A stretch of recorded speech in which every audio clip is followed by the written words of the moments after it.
জামায়াত ইসলামীর কাছে আহ্বান রাখবো, ভণ্ডামি বাদ দেন। আপনারা ভণ্ডামি বাদ দিয়ে অন্তরে কি আছে একটু খুলে বলেন। বাংলাদেশে জামাত একটা ভাইব দেওয়ার চেষ্টা করতেছে যে তারা খুব সংস্কারের পক্ষে, কিন্তু বিএনপি খারাপ হলেও একদিকে ভালো যে তারা যে সংস্কারের বিপক্ষে এটা জনগণের সামনে সরাসরি বলে। আর জামায়াত হলো এমন যে মনে ওরা সংস্কারের বিপক্ষে, মুখে তারা বলে সংস্কারের পক্ষে।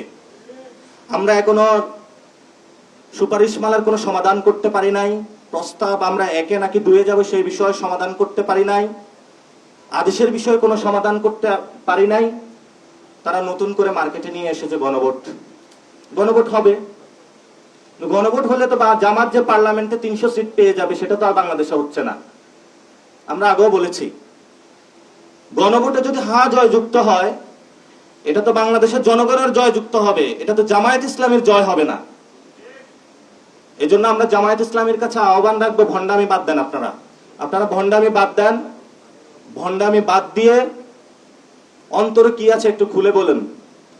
লোয়ার হাউসে পিয়ার কি একটু সিট বার্গেইনের জন্য, যেটা 4 দলীয় জোটে করেছিলেন ওইটাকে একটু বাড়ানোর জন্য চাচ্ছেন নাকি অন্য কোনো কারণে? গণভোটের প্রশ্ন বা তারিখটা আগে চাচ্ছেন এটা কি কিছু সিট বাড়ানোর জন্য নাকি অন্য কোনো কারণে? যদি রাজপথে নামতে হয় যৌক্তিক দাবি নিয়ে নামেন।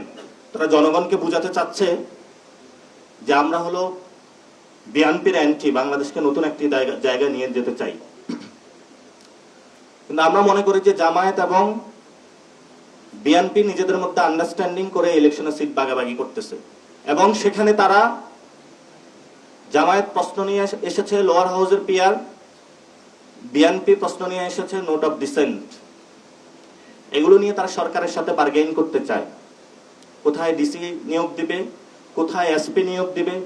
জাতি যখন সংকটে, এই দুই দল বাংলাদেশকে অন্য একটি সংকটের দিকে নিয়ে যাচ্ছে না। আমরা এনসিপির পক্ষ থেকে বলবো, আমরা জনগণের কাতারে দাঁড়াচ্ছি, পক্ষে দাঁড়াচ্ছি। আমাদের কাছে গডফাদার নাই, আমাদের কাছে রয়েছে কিছু শ্রমিক, কিছু আলেম ওলামা, কিছু নারী, বাংলাদেশের হিন্দু সমাজ, আমাদের সাথে রয়েছে প্রান্তিক লেভেলের ভালো কিছু মানুষ যাদের দিয়ে আমরা নতুন বাংলাদেশ দাঁড় করাতে চাই। এজন্য জামায়াত ইসলামের প্রতি আমাদের আহ্বান থাকবে, সঠিক জায়গায় কথা বলুন, বেজায়গায় কথা বলিয়েন না। 71-ও আপনারা উল্টাপাল্টা কাজ করেছিলেন, 24-ও এসে এখন মাথায় ভূত চেপেছে উল্টাপাল্টা কাজ শুরু করেছেন।